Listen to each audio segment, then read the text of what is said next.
दोस्तों Indian renewable energy development agency limited की बात करें तो यहाँ पे कुछ बड़ी अपडेट निकल के आ रही है जिनको हम एक एक करके डिस्कस करने वाले। सीएमडी प्रदीप कुमार दास की तरफ से एक बड़ा इंटरव्यू दिया गया है रिन्यूएबल एनर्जी सेक्टर को लेकर। क्या है उसके इंटरव्यू के अंश उसको समझेंगे और उसके क्या मायने हैं। दूसरी तरफ अगर आप देखें तो जो अपर सर्किट लगा इसके पीछे वजह है बड़ी ब्लॉक डील। तो यहाँ पे कुछ बड़े फंड हाउस जम के खरीदारी कर रहे और लोगों को इसमें फंसाया गया। एक तरह से देख सकते हो कि काफ़ी लोगों ने ये सोच के प्रॉफिट बुक किया कि निचले लेवल से खरीदारी कर लेंगे, लेकिन मौका ही नहीं मिला। सीधा लोअर सर्किट से अपर सर्किट लग गया और आज फिर से अपर सर्किट लगा। तो जो लोग अगर प्रॉफिट बुक कर चुके समझो कि 180 रुपये के आसपास भी, तो उनको मौका मिल नहीं रहा है ना कि वो फिर से खरीदारी कर पाए। तो यही होती है जब एक बार शेयर बेच देते हैं उसके बाद में अपर सर्किट लोअर सर्किट के शेयर में फिर से वो वापस शेयर मिलेंगे नहीं, उसकी कोई गारंटी भी नहीं होती है। लेकिन ये मैंने आपको बार बार बोला कि जो लॉन्ग टर्म इन्वेस्टर उनको स्टॉक को नहीं छेड़ना चाहिए, चाहे लोअर सर्किट लगे कुछ भी हो, क्योंकि अल्टीमेटली स्टॉक को ऊपर जाना ही है क्योंकि कंपनी का बिजनेस काफ़ी अच्छा है।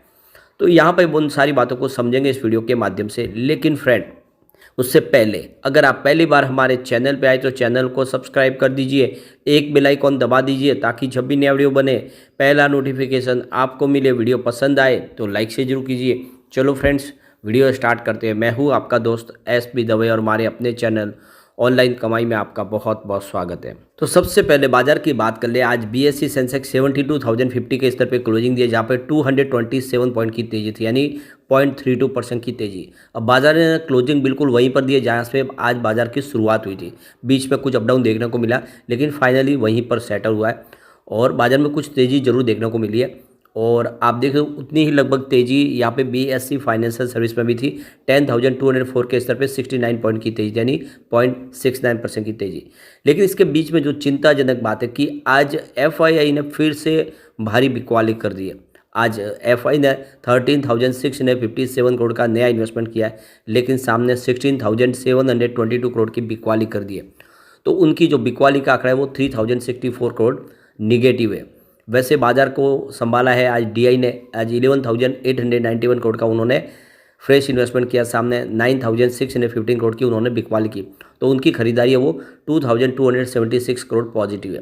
अब कल की बात कर ले तो कल एफआई ने 3,929 करोड़ का माल बेचा था। तो पिछले 2 दिन में यानी आज और कल में अगर आप देखें तो इन्होंने लगभग 7,000 करोड़ की बिकवाली कर दिया है, जो बहुत भारी है क्योंकि पूरे महीने की इनकी बिकवाली 11,000 करोड़ के आसपास है। अब ऐसे में देखें तो ये जो बिकवाली है ये बड़ी मात्रा में हो रही है। ऐसे में बाजार में दबाव देखने को मिल सकता है। अब इरेडा की बात करें तो यहाँ पे डायरेक्ट अपर सर्किट लगा है। 177 पर स्टॉक आया जहाँ पे कल क्लोजिंग 168 के आसपास थी। कोई अप डाउन देखने को नहीं मिला क्योंकि सीधे ब्लॉक डील के माध्यम से शेयर खरीदे गए और अपर सर्किट लग गया सीधा। यहाँ पे इसकी परफॉर्मेंस देखें तो 177 है इंट्राडे का लो और हाई, 52 का लो 32 का, लेकिन हाई 214 का। फिलहाल स्टॉक उस लेवल से अभी नीचे है और पिछले दिनों लगातार लोअर सर्किट में नीचे गया। अब इसकी परफॉर्मेंस आप देख ही सकते हो। 8 फरवरी को स्टॉक 189 के आसपास था जहाँ पे 5% का लोअर सर्किट लगा। 9 फरवरी को स्टॉक आ गया 179 के आसपास जहाँ पे फिर से 5% का लोअर सर्किट लगा। 12 फरवरी को स्टॉक आ गया 170 के आसपास जहाँ पे फिर से एक बार 5% का लोअर सर्किट लगा। और 13 फरवरी को स्टॉक 162 तक आ गया 5% के लोअर सर्किट के साथ और स्टॉक 157 तक जाके वहाँ से जो इसने बाउंस बैक दिया तो आप देख सकते हो कि फिर से ऊपर की तरफ आ गया। अब आप देख ही सकते हो कि स्टॉक 14 फरवरी को 168 तक था जहाँ पे 5% का अपर सर्किट लगा और आज फिर से अपर सर्किट लगा। तो आज जो अपर सर्किट लगा इसके पीछे ब्लॉक डील की वजह से आज लगा, एक बड़ी ब्लॉक डील हुई है। तो ये सेकेंड डे है जहाँ पे लगातार अपर सर्किट लगाया। तो 1.56 करोड़ के शेयर की एक ब्लॉक डील हुई और इस ब्लॉक डील ने यहाँ पे डायरेक्ट अपर सर्किट लगाया। तो ये जो कंपनी की टोटल इक्विटी है उसमें 0.6% का योगदान है इस बड़ी डील के माध्यम से, जिसकी वजह से यहाँ पे अपर सर्किट लग गया और उसके बाद में सर्किट खोल नहीं पाया। अब यहाँ पे एक बड़ी अपडेट निकल के आ रही है। इरडा के सीएमडी प्रदीप कुमार दास की तरफ से एक बड़ा स्टेटमेंट दिया गया है। यहाँ पे देख सकते हो उनका कहना है कि आने वाले 2030 तक अगर 50% ग्रीन एनर्जी की कैपेसिटी को पाना है तो करीब 30 लाख करोड़ के निवेश की जरूरत पड़ेगी, यानी बहुत भारी निवेश होने वाला है। यानी आने वाले 6 सालों में काफ़ी बड़े निवेश की जरूरत पड़ेगी। तो ये वर्ल्ड बैंक की तरफ से जो यूएन क्लाइमेट चेंज कॉन्फ्रेंस रखी गई थी इसके दौरान यहाँ पे बयान दिया गया है सीएमडी प्रदीप कुमार दास की तरफ से। इंडिया ने अपना टारगेट सेट किया 50% रिन्यूएबल एनर्जी की कैपेसिटी पाना है आने वाले 2030 तक और 2070 तक नेट जीरो कार्बन पॉलिसी पे पहुंचना है। तो प्रदीप कुमार दास का कहना है कि इन्वेस्टमेंट की जरूरत पड़ेगी अलग अलग सेक्टर में, जिसमें मैन्युफैक्चरिंग करनी है, सोलर प्रोडक्ट की, electrolysers, wind, battery, transmission, green hydrogen, solar hydro wind project, waste to energy sector, इन सब में निवेश की जरूरत पड़ेगी और ये करीब 30 लाख करोड़ का भारी भरकम निवेश की जरूरत पड़ेगी।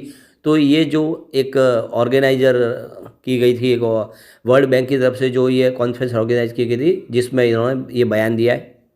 साथ में उन्होंने भी कहा कि पीएम सौर्य घर मुफ्त बिजली योजना जो लॉन्च की गई है, जिसमें करीब 1 करोड़ घरों को बिजली देनी है, 300 यूनिट मुफ्त, और इसके लिए करीब 75,000 करोड़ का भारी भरकम निवेश की जरूरत पड़ेगी। तो आप देख सकते हो कि ये बहुत सारी स्कीमें लाई गई जिसमें बहुत सारे निवेश की जरूरत पड़ेगी। ऐसे में ग्रीन एनर्जी सेक्टर को फाइनेंस प्रोवाइड करने वाली कंपनी इरेडा इसके लिए गोल्डन अपॉर्चुनिटी इस समय दिखाई दे रही है। ये जो स्कीम लाई गई सोलर रूफटॉप की, इससे सिर्फ गरीब लोगों का भला नहीं होगा बल्कि देश का जो गोल है यानी 2070 तक नेट जीरो कार्बन पॉलिसी पर जाने का, उसमें एक कदम आगे बढ़ेंगे। यानी जो इलेक्ट्रिक का इस्तेमाल होगा इतने 1 करोड़ घरों में, वो ग्रीन एनर्जी के माध्यम से होगा। ये बड़ी बात हो जाती है।